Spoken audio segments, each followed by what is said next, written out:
Voilà, nous allons entrer dans la gare.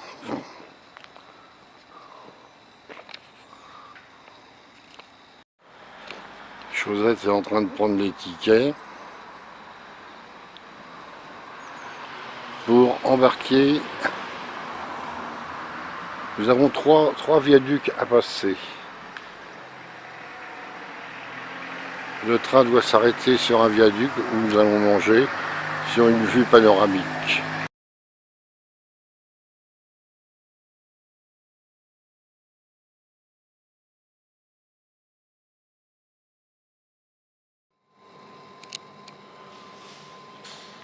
Alors, une petite vidéo qui est dans la gare de Mortagne-sur-Sèvre avec le trajet qu'on va faire.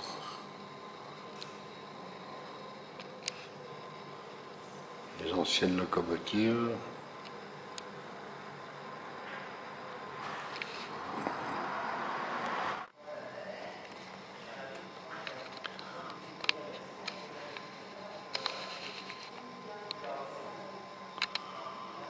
Nous sommes dans la gare de Mortagne-sur-Sèvre.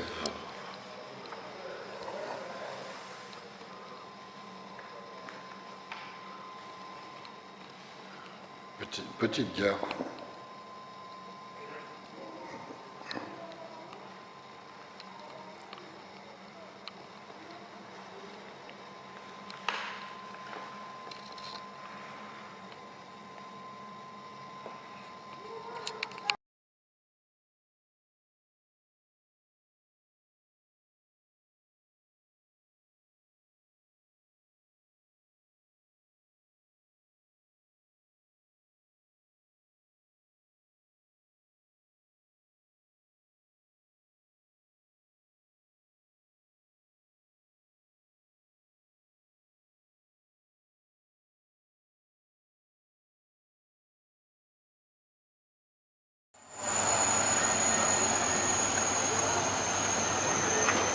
Ça y est, le train rentre en gare.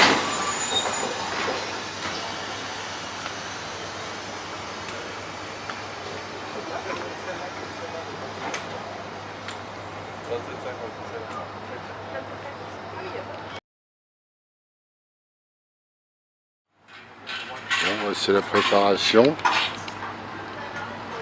pour que les voyageurs puissent monter. Là, c'est un peu trop. Le conducteur.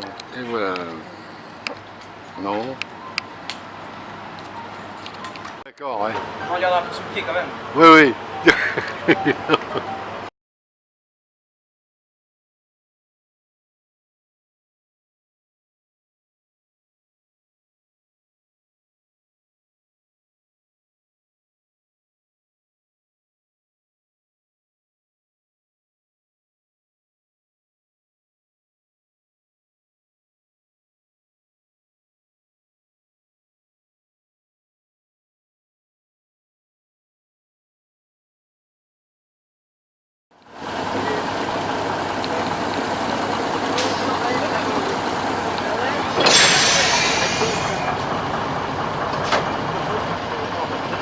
Ah, il décroche.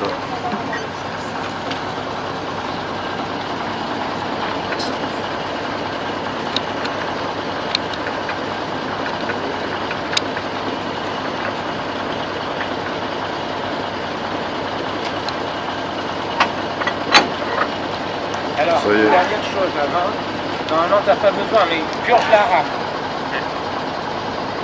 Voilà. Non mais referme par contre. Allez, relance.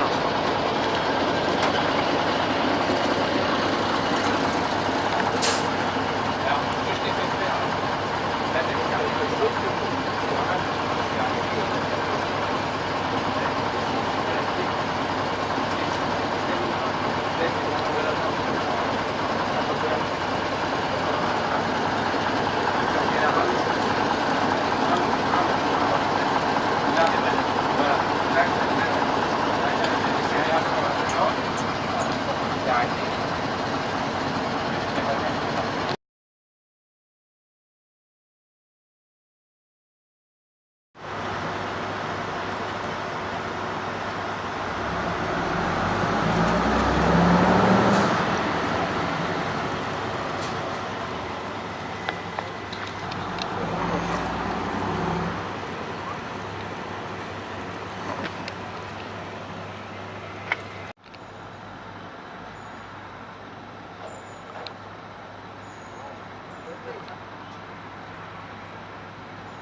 Bon, bah Josette, ça y est, tu vas trouver ta place.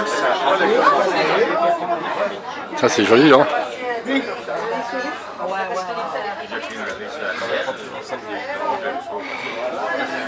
Je vais ranger les papiers, hein, si vous voulez. Oui.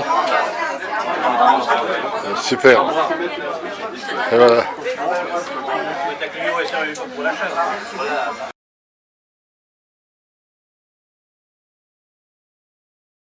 On est parti.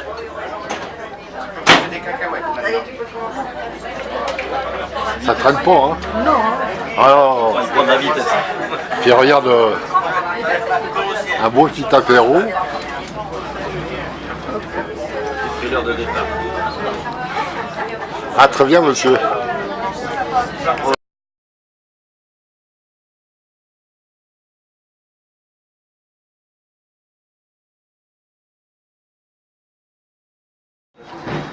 Pendant plus d'un siècle, ces authentiques et mythiques voitures de l'Orient Express ont traversé l'Europe en participant à l'histoire mouvementée du vieux continent, témoin alors de performances techniques.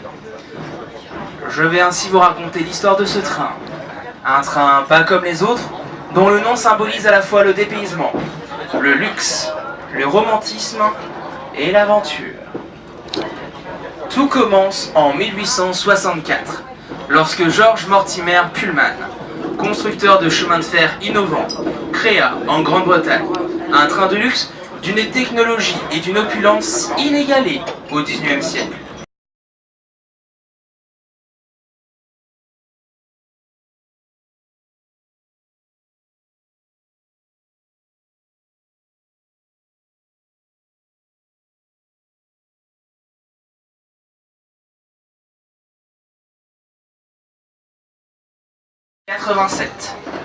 Regardez bien ce viaduc. Allez-y, madame. Il mesure 285 pas mètres gênant. de long pour 13 mètres de hauteur.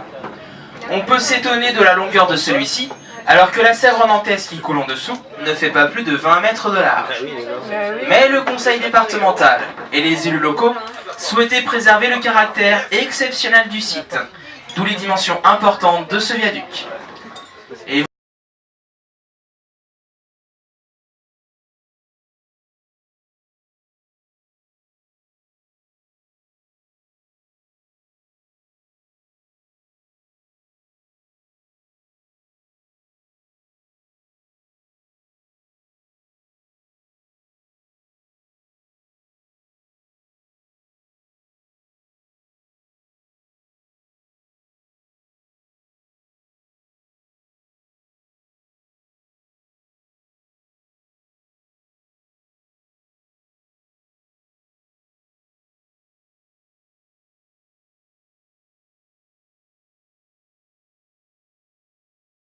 c'était pas officiellement le 14 juillet, en raison des massacres perpétrés durant la guerre de Vendée en 1793.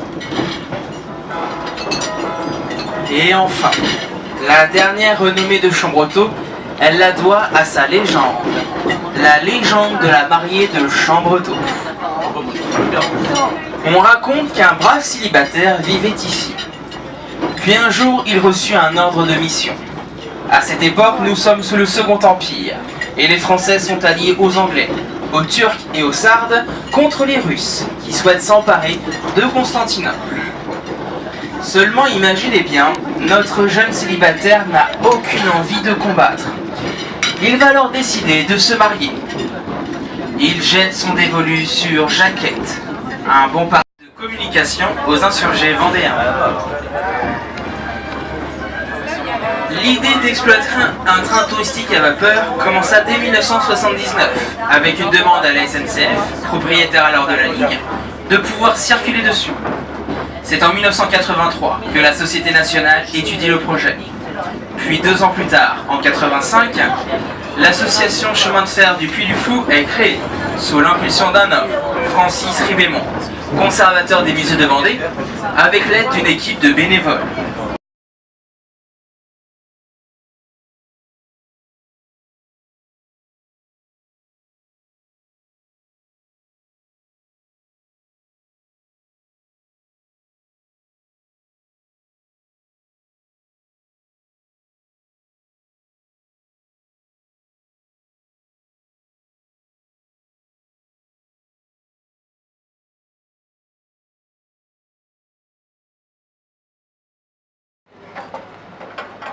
Ça y est, il a décroché.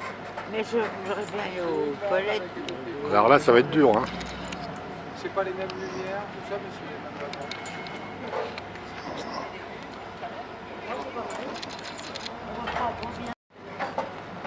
c'est les mêmes Ça y est, il a décroché. Mais je voudrais bien aller aux toilettes. Alors là, ça va être dur. Hein. C'est pas les mêmes lumières, tout ça, mais c'est les mêmes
Et voilà, en direction du retour.